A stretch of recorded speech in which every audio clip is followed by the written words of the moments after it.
प्यारे बच्चों, यहाँ पर सबसे पहले जरा कार्बन के इलेक्ट्रॉनिक विन्यास पर तुमको ले जाना चाह रहा हूँ। कार्बन के पास कुल इलेक्ट्रॉन हैं 6।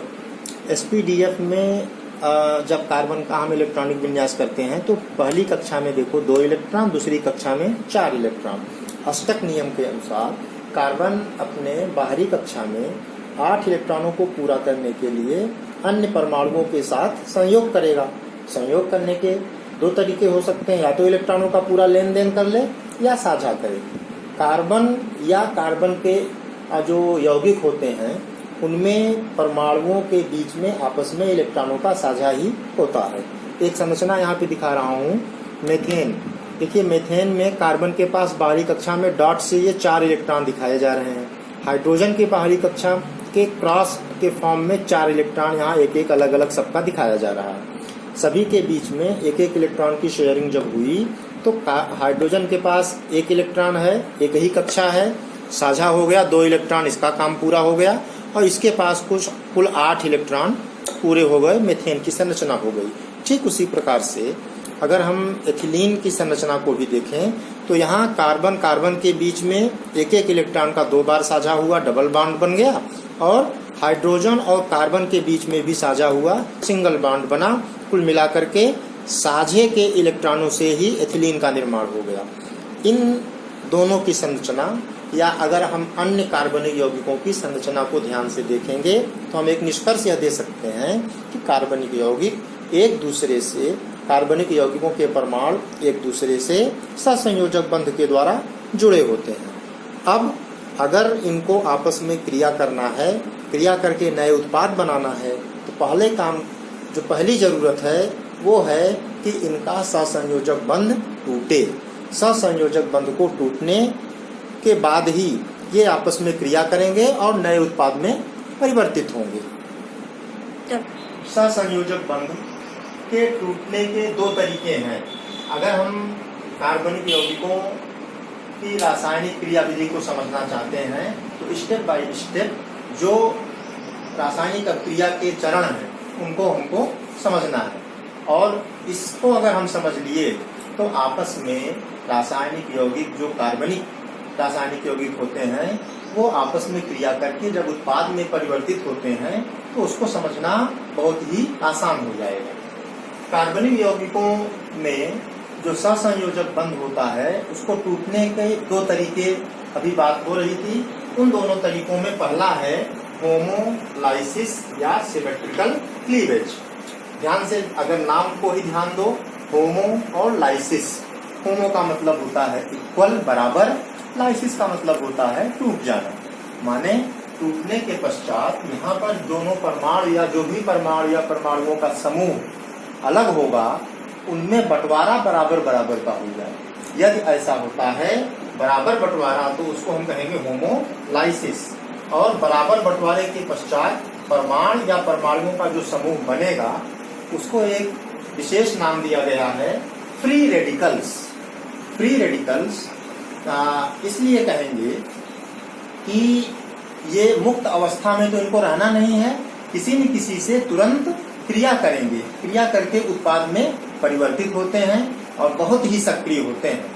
एक और बात यहाँ पर ध्यान देनी है कि होमोलाइसिस या सिमेट्रिकल क्लीवेज जब होता है तो इसके लिए उच्च तापमान या सूर्य की पर्याप्त रोशनी, तेज रोशनी, दोनों की जरूरत पड़ती है। एक समीकरण यहाँ पर दिया हुआ है जो मेथेन क्लोरीन से क्रिया करके मेथिल क्लोराइड बनाती है। इस अभिक्रिया में मेथेन और क्लोरीन गैस की क्रिया के फलस्वरूप मेथिल क्लोराइड के बनने की क्रियाविधि इस होमोलाइसिस के द्वारा उनको समझाने का प्रयास किया जा रहा है।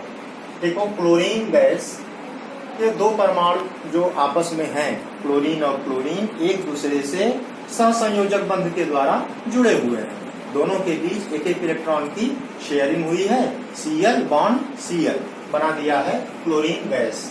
अब जब ये टूटेगा, पहली शर्त थी कि कोवेलेंट बॉन्ड टूटे।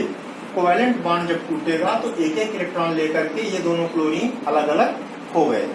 अब ये एक एक इलेक्ट्रॉन लेकर के जो दोनों क्लोरीन अलग हुए हैं उसमें से ये बहुत सक्रिय हैं दोनों, तुरंत पहुंचेंगे और मीथेन का जो यौगिक है उनके परमाणुओं में जो शेयरिंग के इलेक्ट्रॉन हैं उनको तोड़ने का प्रयास करेंगे। जब क्लोरीन आया और कार्बन और हाइड्रोजन के बीच में यहाँ पर पुनः एक एक इलेक्ट्रॉन की जो शेयरिंग हुई है, इस शेयरिंग को ये तोड़ेगा और एक इलेक्ट्रॉन ये लेकर के कार्बन अलग हो जाएगा और एक इलेक्ट्रॉन लेकर के हाइड्रोजन अलग हो जाएगा।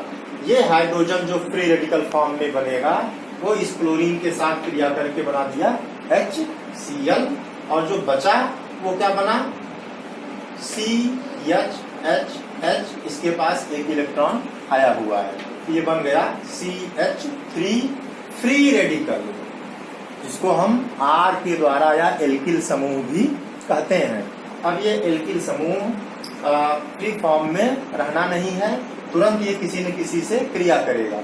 इस पूरी प्रोसेस में क्रिया करने के लिए बचा कौन है, जो दूसरा वाला फ्री रेडिकल के फॉर्म में क्लोरीन है। ये दोनों आपस में पुनः क्रिया करेंगे और बना देंगे मेथिल क्लोराइड।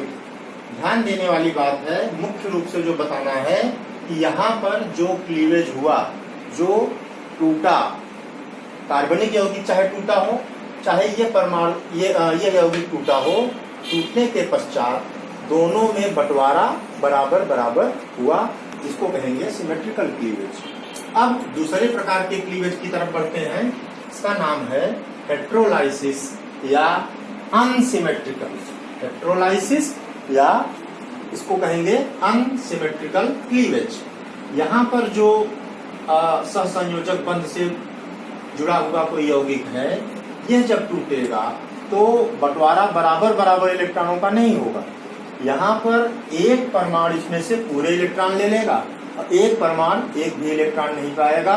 इसका अर्थ यह हुआ कि एक के पास धन आवेश आएगा और दूसरे के पास ऋण आवेश आ जाएगा। देखिए ए बी जब ये टूटा तो ए प्लस और बी माइनस बना, या ए माइनस और बी प्लस बन जाएगा। एक उदाहरण यहाँ पर देखो दिया गया है, CH3 CH3 CH3 CCl tertiary butyl chloride. Tertiary butyl chloride जब इसमें कोवेलेंट बॉन्ड टूटा क्लोरीन और कार्बन के बीच में, तो साझे का इलेक्ट्रॉन पूरा का पूरा चला गया किसके पास, क्लोरीन के पास। जब साझे का इलेक्ट्रॉन पूरा का पूरा क्लोरीन के पास चला गया तो क्लोरीन के पास आ गया ऋण आवेश, इसके पास आ गया धन आवेश।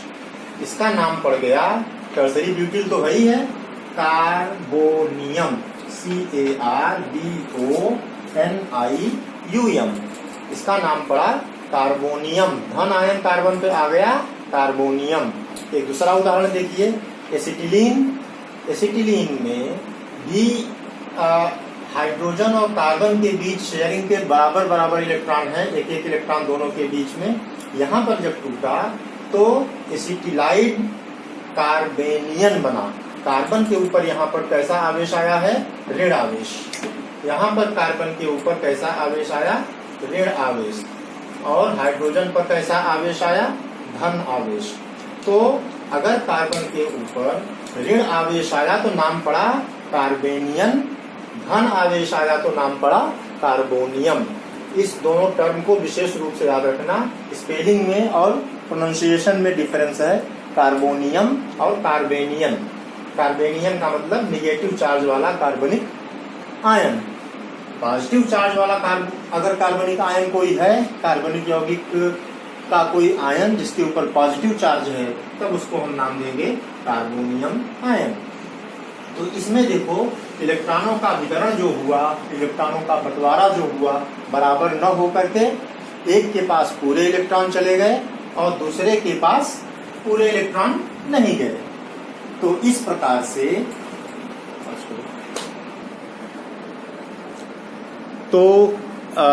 इस प्रकार से सहसंयोजक बंध के टूटने के दो तरीके मालूम चले, दो तरीके बताए गए, सिमेट्रिकल और अनसिमेट्रिकल। अब बॉन्ड दोनों के बीच में टूट गए, अब ये आपस में क्रिया करके उत्पाद में परिवर्तित होंगे। अगला जो वीडियो भेजूंगा उसमें जो ये बॉन्ड टूटा, इन दोनों के बीच सहसंयोजक बंध जो टूटता है, उस बंध को तोड़ने पर या उस बंध को टूटने के लिए कौन कौन से कारक उत्तरदायी हैं। वो कौन कौन से कारक हैं जो सहसंयोजक बंध को टूटने के लिए प्रभावित करते हैं, अथवा टूटने की तरीके कौन कौन से हो सकते हैं कि वो सहसंयोजक बंध टूटे और उससे नए उत्पाद बने। तो अगला जो वीडियो होगा कि कार्बनिक यौगिकों में सहसंयोजक बंध को टूटने के लिए प्रभावित करने वाले कारक कौन कौन से हैं, उस पर हम लोग चर्चा